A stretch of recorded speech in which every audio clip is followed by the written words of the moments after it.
How you been swinging I think pretty it? good. Out of your funk?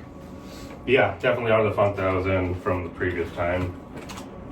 If anything, when I was down in Texas, I was tending to...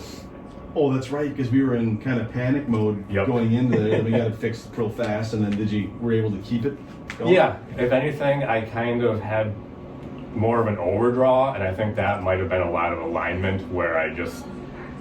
Because I'm still not fully comfortable playing a draw outside. Like, I had a fade for 20 years, and it's still... Yeah. But there were times where I'd kind of aim... Did you get a chance to hit range balls at all? Yeah, I did. And on the range, perfect, every time. But did you have like an alignment stick there too to know where you were aimed on the range, or? Yep, I had it down, and I was getting it down. And you were able to aim directly at the target.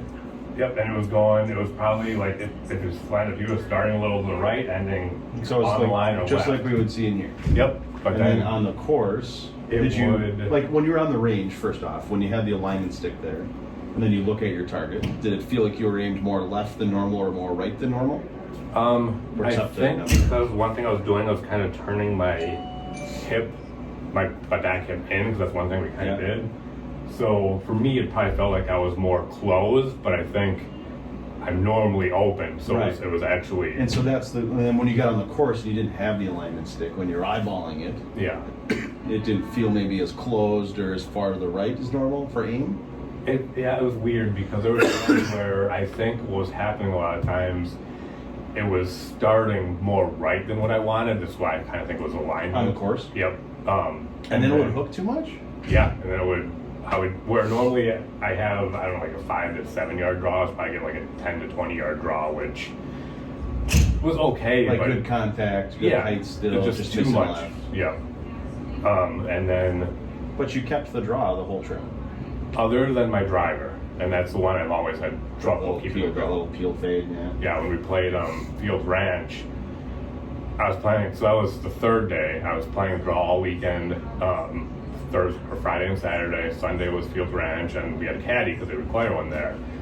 And he's like, I want you to play that little fade that you have. And I'm like, I'm trying to play a draw, and I think he thought I was better than I was because I can't control if I have a draw or a fade right now. Yeah, right. So it was fun, but that was the worst day. The weather was like low 40s and rainy and cold. But seriously? Yeah. So it wasn't... How did you score? 97 with some bad holes. Not really... There was a few blow-up holes between the entire trip. Compound mistakes. Yep. I looked at my scorecard for all 4 days, and if I would turn every triple bogey or worse into a double bogey, I would have only saved like 7 or 8 shots. So it wasn't that many holes, because there was one hole I had a 9 on at Memorial Park, because I had a bunker shot, which I'm normally fine with bunkers. I don't know if the sand was harder or what. My club just didn't go through it, and it plugged right into the lip of the bunker. And so, yeah. How would you score on the other days? First day was terrible because I had 44 putts, so that was like 108.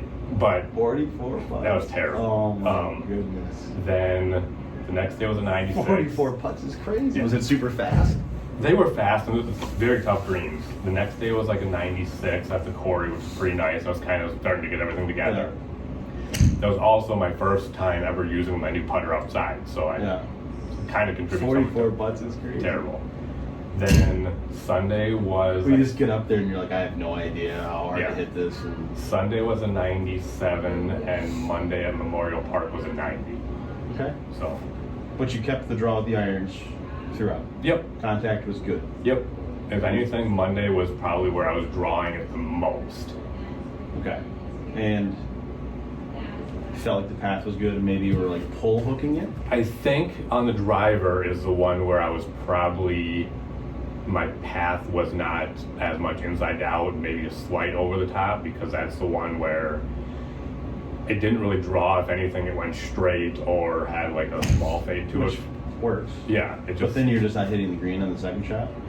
Right, because of just, I had my distances down. I have a card I printed off with all my yards. So you're like pin high, just left. Yeah, just left. And your short game was obviously, I would imagine, rusty. Yep. And there was... Or is it, if you miss the green left, you're desert? No, it wasn't really anything like that. Okay. It was... The other hard part actually was because my driver right now can go anywhere between 220 and 270. It's hard to really play that not knowing where it's going to go. There was one hole at Field Ranch, which was like a 240-yard par 4 with like a big dog leg, and it was kind of uphill, but it was like 210-ish to the dog leg, and the caddy wanted me to aim there, and I'm just like, I did, but I kind of took some off because I'm like, if I hit this well, I'm going 30 yards over the hole. It's like the dog leg, not through the hole. So that made it hard, not knowing. Not only do I have a 50-yard discrepancy between my good and bad shot for distance, then I have to add at that point a two-way miss, so I have a 100-yard circle that I can go to. Okay. But just sounds like your driver wasn't killing you. It wasn't killing me. You just couldn't hit the green in two. Yeah, because and then if you did, you three putted. Yeah, especially on Friday. Yeah. It got a lot better. I've had those days where you putt, not 44 putts, but they have the days where you're like, I know I'm not going to make this. Yeah. You know what I mean? Well, that's where you just have no confidence. I definitely got better throughout the weekend. My first time using that putter outside. Exactly.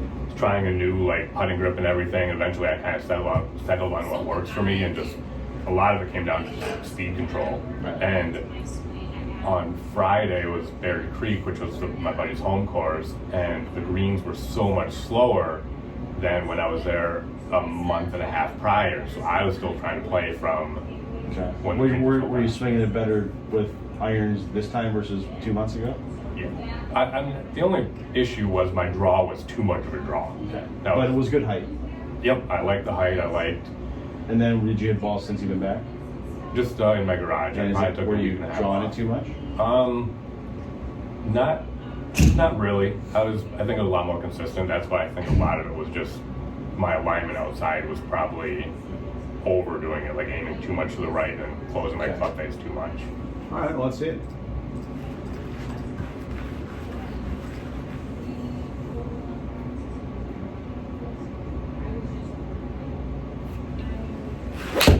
Did you play better down there than you normally would, or the same? I think I played the same, but I hit better shots. So that's where a lot of my short That's game. what I you struck it better, but didn't score better. Right. Is that a 7 there? Yeah. So that's where I think a lot of it's going to come down to my short game and putting. Yeah, but in theory, if we can get this draw consistent and the amount of draw, you should be hitting more greens. Yeah, I agree with that too. And then you can two-putt. You'll start two-putting as you get comfortable with the putter and just putting outside. Yeah. That's the problem, right? You can't rely on your short game to save you a par every time. Right. I'd rather you have a 40-foot two-putt versus a chip and try to make a one-putt. I agree. Check the door here real quick. All right. Let's go, sir.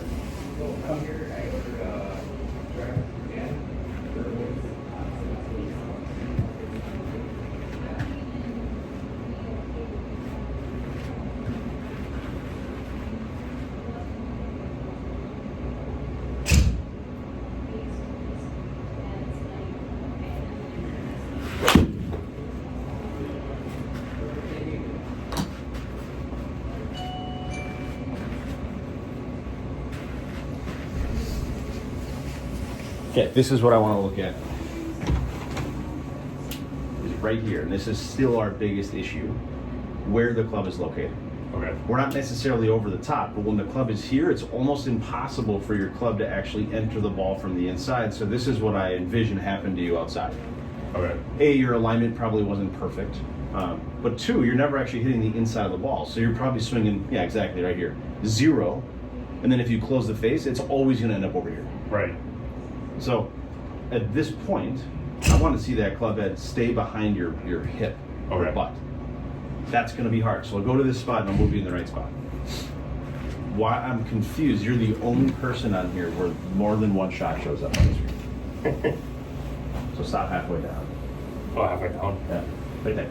So this is where you got to feel the club staying back or that wrist staying extended. As soon as you push that wrist here, we're dead. Okay. We're not dead, but we're going to have the pull drop.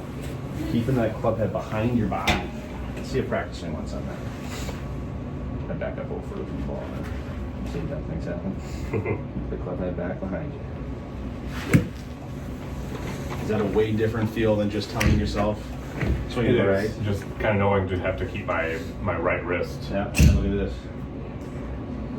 Way inside. But the feel is, can I keep my club head behind my butt as long as possible? Okay. Because then into the ball, look how the club would be traveling. Inside.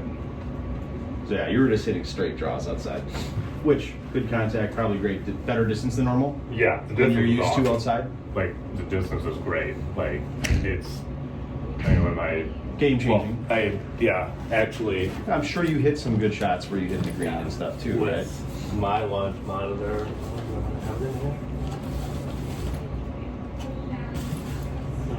design there. I actually created a little card with my like average, my long, and my min for each club with my irons anyway. And it's just so cool seeing like 8 iron, like the average is 154. Right. Well, plus for par threes, that's where you had to see a big difference. Is you didn't have to hit a 6 iron, you hit a 9. Right. 8s, and you're like, well, I feel better about this than my 6 iron. So Yeah. I was actually kind of wondering yesterday, I was doing some stuff, and because my 7 wood, 5 iron, and 6 iron are so close together right now, I kind of wondered to my buddy, I'm like, should I just get rid of my 5 iron and get like a 62-degree wedge and have more close clubs? But I don't know if they even make the 62 in my wedges anymore. they do, I'm sure. Keep that club behind the body here.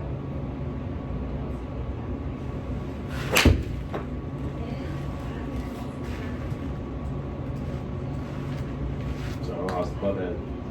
Not behind you. Okay. So what I would look for is when your club is parallel to the ground on the right side, which it is, that's where that club's got to be back.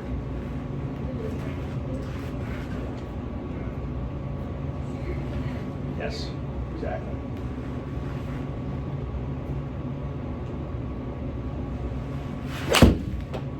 See, it stayed back.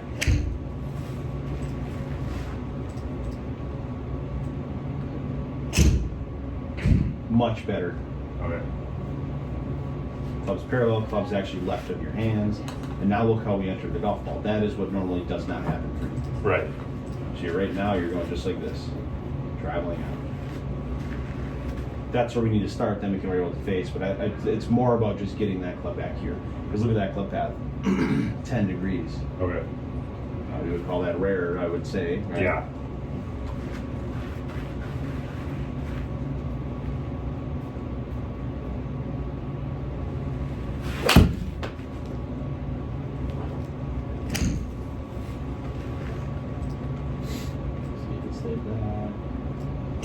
Yeah, that's better. Okay.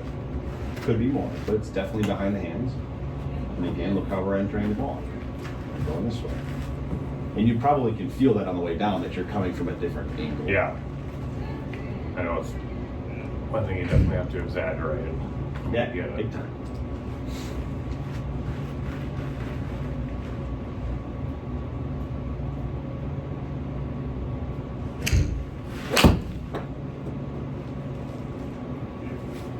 Right. To me, that is a very rare shot for you. Yeah. If you were kind of pushing straight right or... No, I just mean the fact that it started so far right and Oh. did turn left, but didn't overturn. You're always, if you hit your draw, it's always a straight draw, it seems. Yeah. But that's way different. We're actually hitting the ball on the inside. That's a good swing. Gotta change these settings. I don't understand that. You would think after like you adjusted Yeah, I don't know. that it would save like for the next time I'm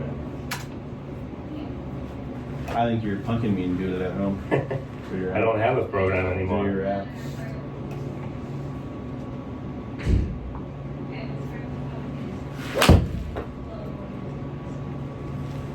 Yes, man.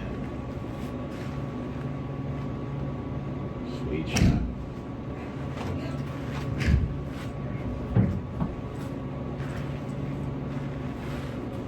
Keep it back. That is back. Anything left of the hands is good. Okay. means this, again, this is not something we're ever seeing, is the club actually right now being left of the golf ball on the left. And then entering it from that inside part. That's where we've always missed. And this is what I would do with your driver too. And that's also, again, 7 degrees inside out, more than normal. Yep.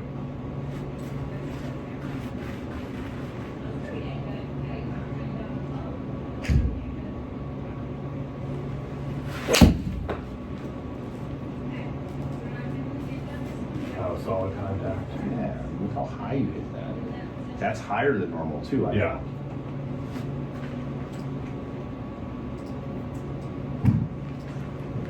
Yeah, 90 feet peak height. Look at that club is. Perfection. We're never coming that far inside. Well, there we go, just in time for it to be 45 next week. Yeah.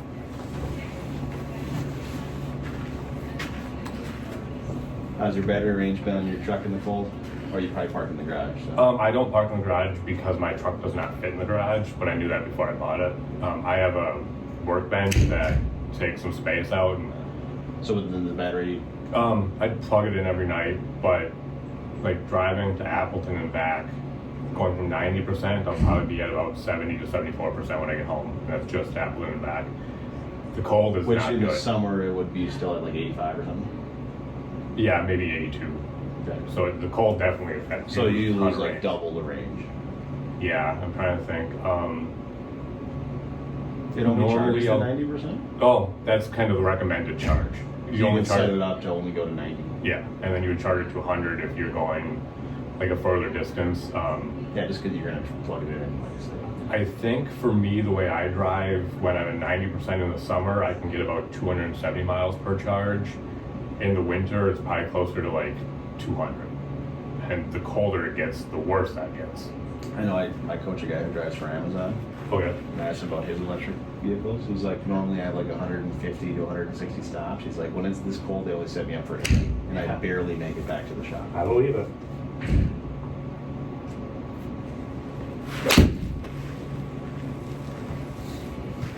Yeah, even that's a different ball flight. Yeah, that's what I like right there. About 6 inches off center. Yeah.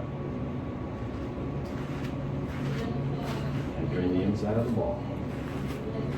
Heck yeah. You want to drive driver? Yeah. Maybe you do the same thing with the driver? Yep.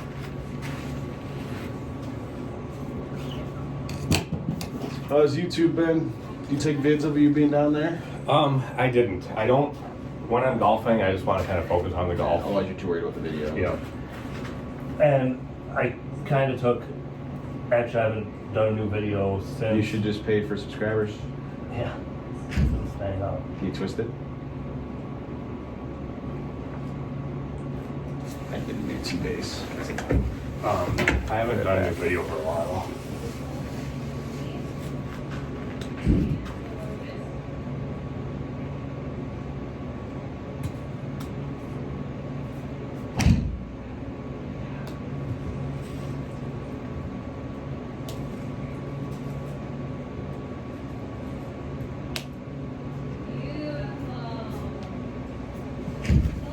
Should have done a review with your truck the first day you got it. Yeah, that's the one annoying thing. That base now is just screwed forever. Like Yeah. it's still functional, but it's never going to hold a tee, which is annoying. Look at this. It's staying in now. Don't get it. The other thing I was kind of wondering, I knew my path was off, but I was kind of wondering if I was putting the ball either too far forward or too far back in my stance when I was down there. That was With the driver? Yeah. Oh, okay. The iron looked great. That I was kind of causing the fade that way by just being. You could have been hitting it off the heel too. But with this one, I don't care if you miss the ball. I want to see how far you keep the club behind you. Okay.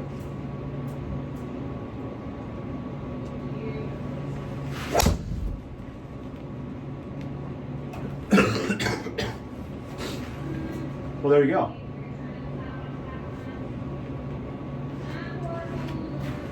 I don't know even that far behind. That has to be a little annoying. Oh, it's back there. Okay. I want more though. Okay. Because again, when we don't get it far enough, look where the club goes. It's really straight. Okay. But just like that, we got drop. Yeah. And the best part about this is you're not worried about club face.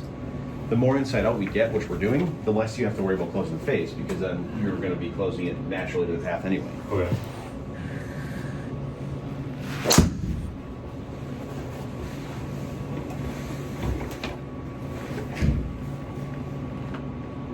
Playable? Yep. Okay, if we can start doing that, and we can start doing what we just did with the irons,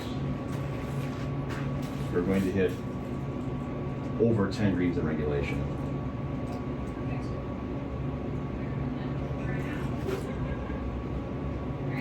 So it's left of it, but I want to see more. Okay. See it practice for one time. See what the max you can do.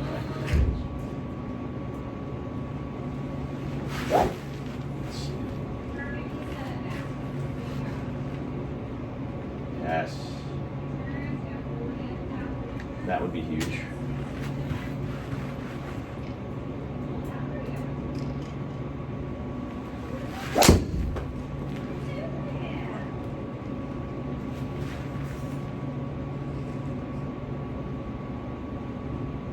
That's all you need.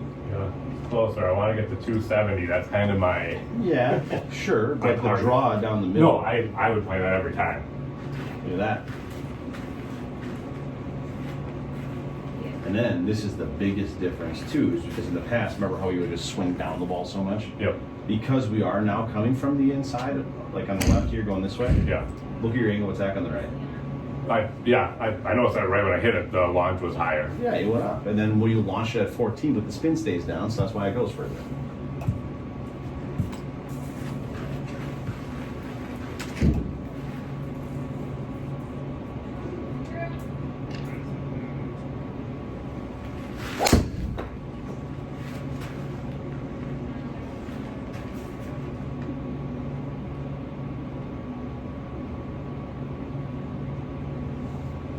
I'm happy with that 236 carry. Look at that. Kept the club behind you. I didn't like was too far right on that one. That one was just slightly healed, but again, look at the club. It's almost on the ground on the right. Now it's going up. That's a lot different than when I first came in. Our angle of attack had to be like 6 degrees down in the past. Now that's 3-4 degrees up.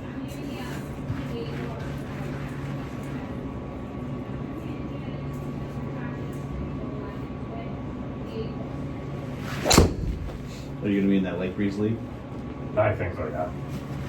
I really enjoyed that last year and want to do it again. Which would be 2 leagues. Forces you to get up and play every week. Exactly. So I do that Tuesday league and then the league at West Haven on Thursdays. Easier to convince the wife probably than on the weekend. You don't need to convince her than on the weekend. Yeah. How about that? Could have been more inside. Okay. Because then again, look how you came through 2 straight. All right. Now it even seemed like a lower launch. Yeah.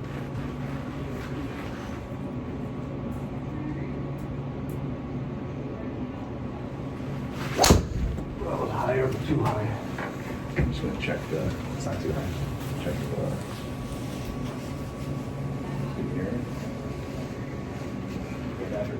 It's going to be a few minutes yet, okay?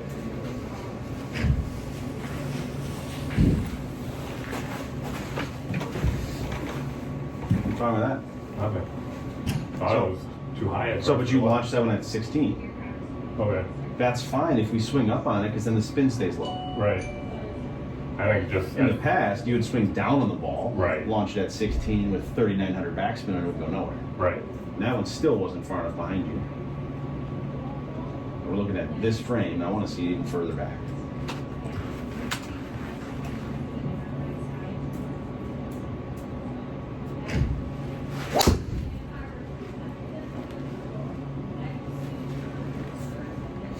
Hey Ron, just gonna be a few minutes yet?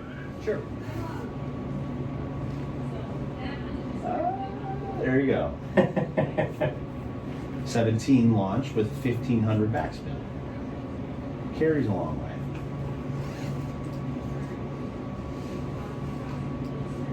Yes, that is it. All right. Definitely swinging up on that thing. There you go. And you would, I imagine you feel more tilted here than normal. Yeah. When you're trying to keep the club back? Yeah, it just kind of it all feels natural, but I don't feel like How many strokes do you save if you did that down there in Texas? all the time. Per Just round? being Because your distance got more consistent as well. more consistent distance, being in the fairway. That's doing that. There's no reason like me right now I should not be able to shoot in the 80s consistently. So I feel like all the scores were high when I was in Texas, but I also know that I hadn't played outside for a month and a half and then 2 months prior to that. So I'm like not too concerned about the scores I had. Well, you saw the better shots with the irons at least. Right. So, but I know just based on what I've done with you, there's no reason on 18 holes I shouldn't be in the 80s. But last year we never hit that shot in Sun No, Tower. never.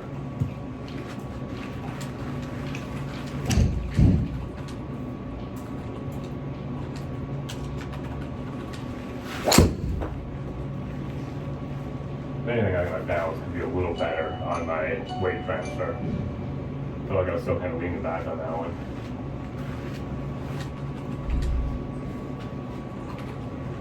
Didn't wear my watch today. And that is an entirely different ball flight. Yeah. You can play great golf with that. Yeah. Just And it doesn't look like you're trying to hit it hard. no, it doesn't. Where in the past, it was like, hey, I'm going to swing as hard as I can possibly swing, and then who knows what happens from there. There you go.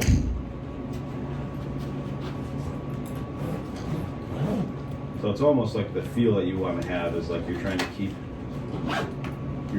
that club on the wall on the downswing. Yeah, I know for me, what helps, and it's hard to kind of remember it, is when I even start my backswing, just kind of starting at that angle right away. If I do that, everything else, Trying to hold it back there. yeah, kind of that's how I tend to be able to do it. It's just kind of remembering to do that out on the course sometimes, and then I think I still have a fear of swinging out to the right when I'm not still used to actually seeing the ball come back to the left. Yeah, it's still a trust factor when there's Yeah. desert over there, or water, or whatever. Here's the recap from my lesson from February 21st, so you can see my before swing here.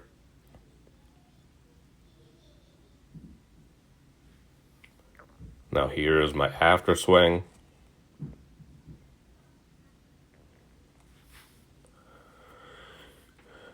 Here's my analysis. There's a bunch of videos there. I'm not going to go through all of those, but I'll just do a few of them. It's kind of here's the beginning where I was, again, over the line. You can't rely on your short game to save you par every time. Right. I'd rather you have a... But I'm not going to go through all that. Then I think this was kind of more towards the end where I believe I was under the line. Sure, but the draw down the middle, I would play that every time. look at that. And then this is the biggest difference too, is because in the past... Then the notes I had from the lesson was have slight draws, work on club head path, work to keep club head behind body longer into the downswing to allow myself to hit the inside corner of the ball, and here are the drills that I was given. I'm here to help you solve the most common problem in golf. It's really the slice, like you can see on this shot up here. The ball starts to the right, curves further to the right, deeper into the trees, it's more embarrassing. So if you don't hit this shot, I know that you know a few people who do. So here's how it works first.